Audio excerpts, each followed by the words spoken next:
We've got with us today Jerry Robinson from followthemoney.com. He's a Christian economist, and he also talks so much about the markets and what's going on right now in this crazy time when we've seen so many people piling into GameStop, pushing the price up, and also that moving into silver. We want to kind of take a step back and look at, I've said often, is that precious metals are insurance, you know? Obviously, we can't give financial advice, right? But one of the fundamental reasons to own precious metals is to protect yourself in a worst case scenario. And a lot of the time, precious metals can be seen as like a get rich quick kind of scheme. And that's definitely not the perspective we want to have. And also, there is often a good argument, you know, for the fundamentals of silver. It could go a lot higher, right?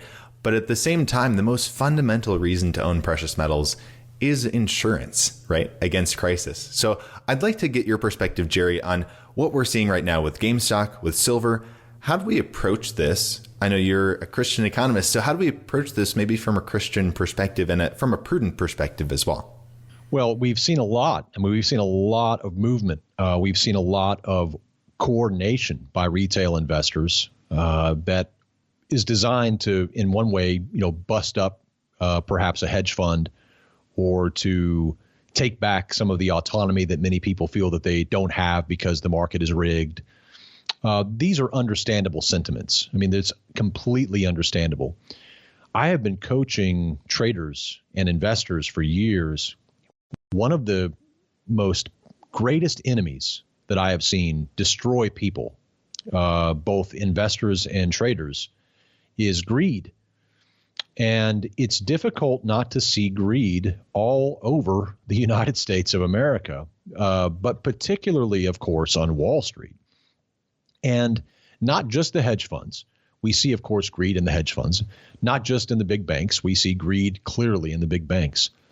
But when we see retail traders organizing in such a way to copy that greed, well, that may or may not be a good solution. You know, if the greed is the problem, then more greed is probably not going to help. And what I would say is that, of course, I'm not speaking to everyone. I realize that I'm probably just speaking to those who are Christian or who do have a spiritual sense about them. And what I would say is that a love of money is really what is at root here.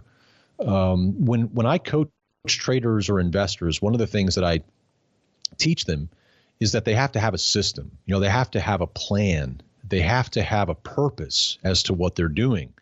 And if they don't have a purpose, and if they don't have a plan, and if they don't have a system, if they don't have some sort of feedback loop, then they may be, Elijah, they may be susceptible to a meme on social media. They may be susceptible to make their trading plan whatever somebody else wants their trading plan to be that day. And that's not a good way forward. So we teach the importance of dominating money, making money your servant. Money is a great servant. It's a terrible master. And one of the ways that you can really actively do this and really overcome greed is to, what I say is, break the law of money. And what do I mean by break the law of money? Well, the law of money is that it is better to receive than it is to give. That's the law of money. When money is made, printed by the Fed or Treasury in coordination, that money is not made to be given, right? Giving is a violation of the law of money. Money is made or printed to be used and earned. And so when we take money and we give it, we are going by the law of love, which says to give is better than to receive, versus the law of money, which says to receive is better to give. And so what we teach is the importance of front loading whatever your trading plan is. What's your purpose? You know, what's your purpose in trading? What's your purpose in investing? As you pointed out, a great point, that gold and silver, they are fundamentally hedges. You know, they're fundamentally insurance against out of control fiscal and monetary policies, which we certainly have. Are they get rich quick type of assets? Well, I would assume that at some point they could drastically go up because of some sudden realization of what's happening. But I think to view them that way and to approach them that way is to fundamentally misunderstand what they are. And what you have said is very, very clear. I mean, that's exactly what they are. They are insurance. And so to abuse them or to use them for something else, or to even do the same thing in the stock market, is perhaps to really misunderstand, what money is all about and what our purpose is. And I'm just going to quote a scripture. I think a scripture is very appropriate here, and it's a warning to those who love money. Here at followthemoney.com, people might say, well, that's weird. What do you mean you don't love money? I don't love money, Elijah. I don't love it. I love my children. I love my wife. I love my parents. I love people. I love God. But I don't love inanimate objects. I can't. That's absurd. So loving money will hurt you. I'm going to quote this real quickly. 1 Timothy 6:9-10, it says, but those who desire to be rich fall into temptation. They fall into a snare, into many senseless and harmful desires that plunge people into ruin and destruction. For the love of money is the root of all kinds of evil. And it is through this craving for what? Craving for money, for more, right? Insatiable craving, that some have wandered away from the faith and have pierced themselves with many pangs. So greed can actually harm your faith. Not only can it destroy your life, not only can it destroy your marriage or destroy your relationships or destroy other things, it can destroy the most precious thing that you have, and that is your relationship to God. And so greed we have to be on guard against greed at all times. And I would say that the memes on social media aren't taking that into consideration. They aren't thinking about whether this is destructive to their spirit. They aren't thinking if this is destructive to their family. I saw, in fact, when I was looking on social media, I try not to look too often, Elijah, but when I was looking, I saw many people were borrowing money from uncle to be able to buy more silver or GameStop on Robinhood, on margin or whatever. And you're just thinking, really, this is not really I get the movement. I understand where the angst is coming from. I'm not judging that, but I'm saying that the outcome can be devastating. And what it really means is that as individual traders, we just simply have to have a plan. We have to have a system. We have to understand our purpose, really, before we even get started. But I created many years ago something called our 5 levels of financial freedom. And it talks about how to break free financially, but it's from a biblical perspective. And level 1, the very first step, Elijah, the very first thing we tell people to do is to create a giving plan. Before you create a trading plan, before you create an investment plan, before you create a savings plan, you have to create a giving plan.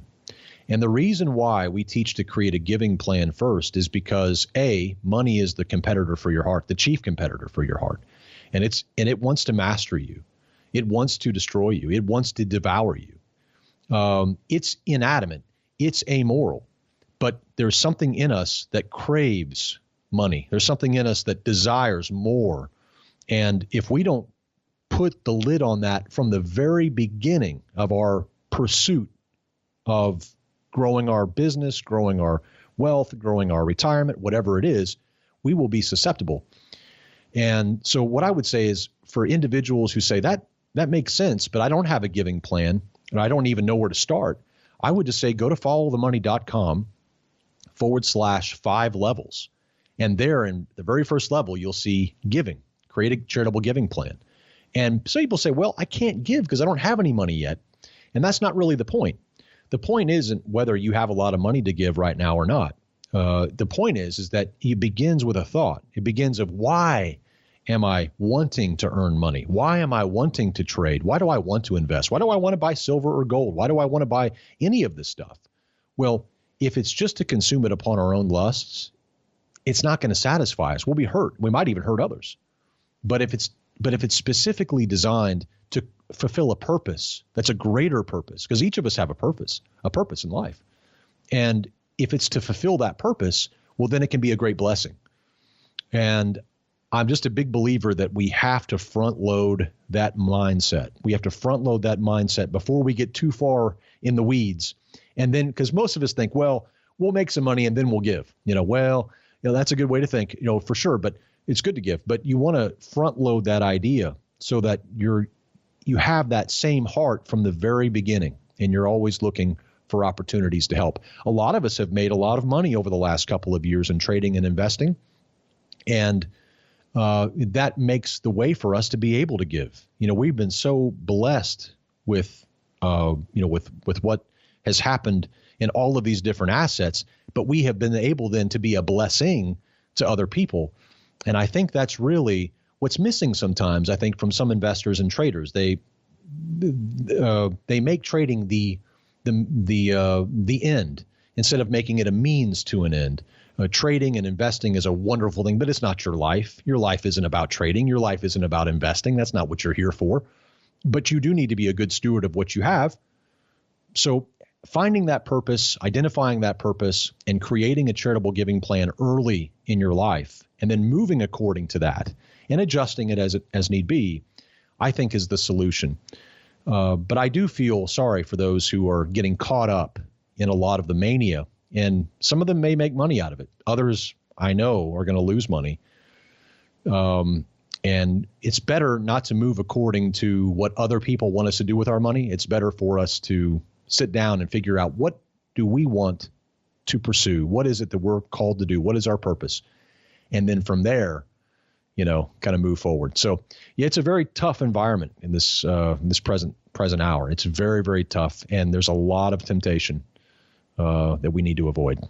Definitely. Well, Jerry Robinson, we really appreciate your insights today. And yeah, if people are interested in learning more, they can go to your website, followthemoney.com. Jerry, once again, thank you so much, and God bless. Thanks, Elijah. God bless you too. Fantastic. Great. So